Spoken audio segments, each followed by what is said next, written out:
Bonjour à tous, vous savez sûrement que Magnus Carlsen est un joueur fabuleux, mais aujourd'hui on va voir comment il arrive à dominer ses adversaires en jouant des coups très simples.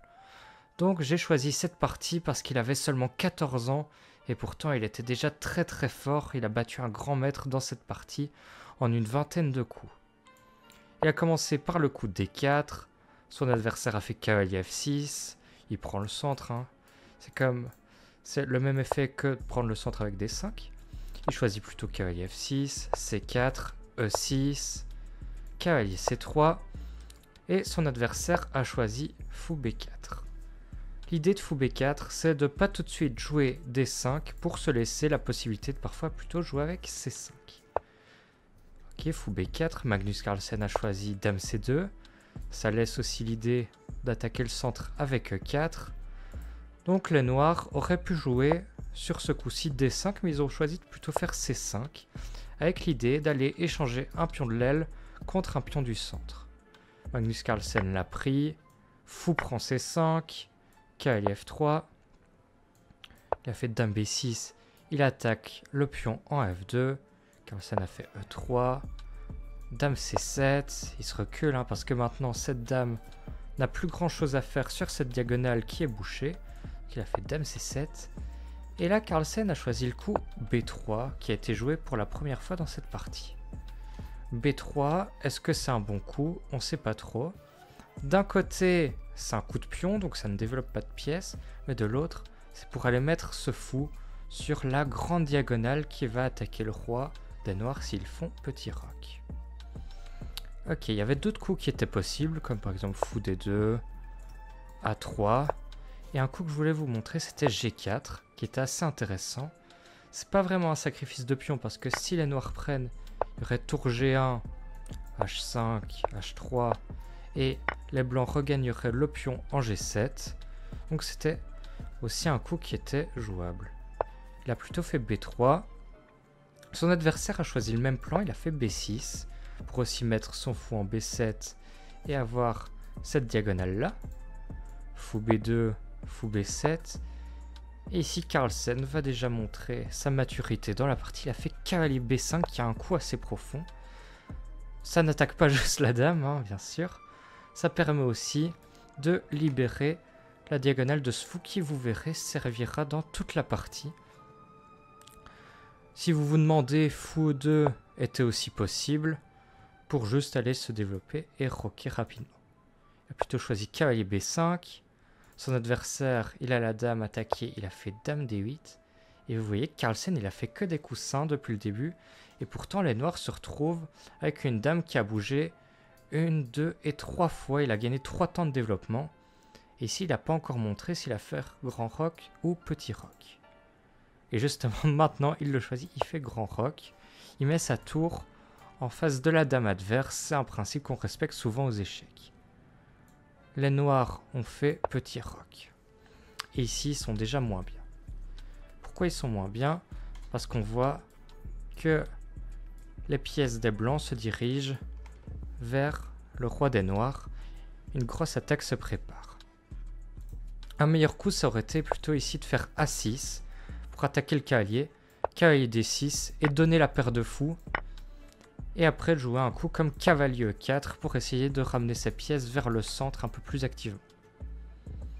Dans la partie, il a plutôt fait petit roc et Carlsen a joué cavalier G5 qui crée déjà une première menace. C'est fou prend F6, dame prend F6 et dame prend H7 et check et mat. Son adversaire, bien sûr, il est grand maître, il a fait tour E8 qui empêche cette menace, on va voir pourquoi. On va regarder les autres réponses que les noirs auraient pu tester, comme par exemple G6. Qu'est-ce que Carlsen aurait fait à votre avis ici? Vous pouvez mettre sur pause. Le meilleur coup dans la position, c'est dame C3, qui profite de l'absence de fou de case noire autour de ces cases très faibles. Si jamais les noirs essayent de protéger avec fou E7, parce que s'ils bougent le cavalier, bien sûr, il y aurait échec et mat. S'ils essayent de défendre avec fou E7, ici, les blancs auraient pu simplement jouer cavalier D6 avec l'idée de chasser le cavalier après avec cavalier E4. Par exemple, cavalier C6, cavalier E4. Et ici, les blancs vont gagner du matériel au moins, si c'est pas le mat. Donc G6, c'était pas un bon coup. On peut se demander pourquoi H6 ne marche pas, parce que ça attaque le cavalier. Oui, mais ici, on a le coup intermédiaire, fou prend F6. Et sur n'importe quelle prise, il y aurait Dame H7 et échec et mat. C'est pour ça que sur cavalier G5, les noirs qui sont grands maîtres ont joué tour E8. Avec l'idée que sur fou prend F6, ça ne marche pas aussi bien qu'on pourrait le penser. Parce que après Dame prend H7, Roi F8, cavalier C7 peut-être. Parce que sur Dame H8, le roi s'enfuit, on perd un temps sur la dame, on a la dame attaquée et le cavalier attaqué. Par exemple, Dame H5, il y aurait déjà Dame A1 échec. C'est plutôt les blancs qui ont des problèmes ici. C'était un bon calcul des noirs. Et sur cavalier C7 qui menace de gagner une des tours des noirs, il y aurait simplement cavalier A6.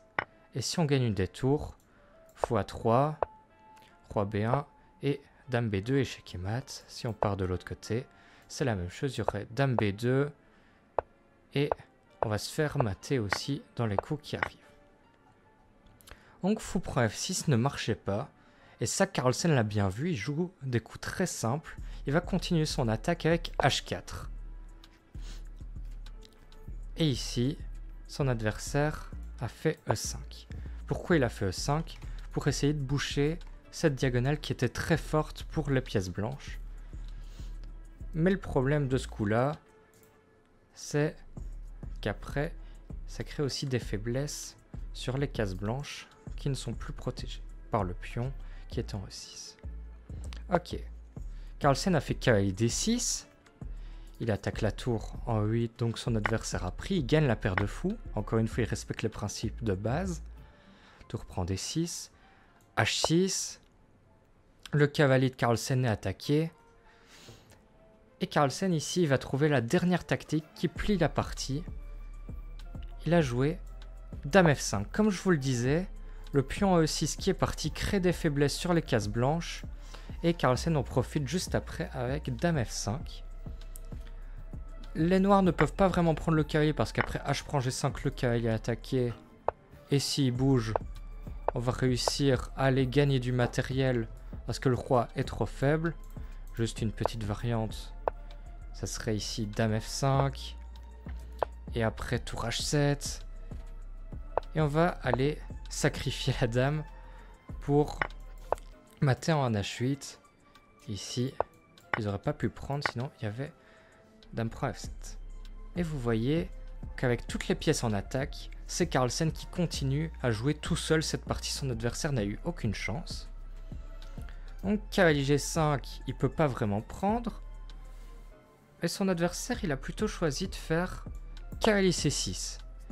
Qui est une grosse faute à cause d'une tactique. Vous pouvez mettre sur pause pour la chercher, mais c'est vraiment pas facile. Carlsen a trouvé tour prend F6, le coup brillant qui sacrifie une qualité. Et on va voir pourquoi son adversaire a abandonné dans cette position. Sur Dame prend F6, il y aurait simplement eu Dame H7 et cavalier E4. Ça attaque la dame.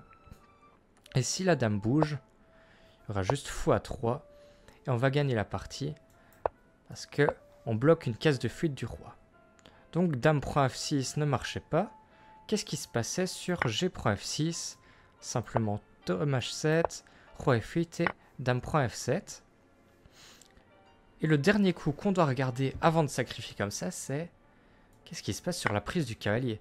Parce que maintenant, on n'attaque plus la cage A7, qui était l'idée de base. Mais là, simplement, H prend G5. Encore une fois, ici, on peut même prendre là. Et puisque toutes nos pièces sont à l'attaque, ça va être assez facile de mater.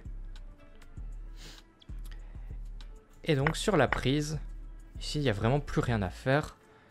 Si on fait juste un coup de cavalier, par exemple, il y aurait Dame H3. Et le mat arrive en H8, Roi F8, Fou A3, comme tout à l'heure. On fait échec et mat. Donc si ce genre de vidéo vous plaît, n'hésitez pas à vous abonner et à me le dire en commentaire. Au revoir.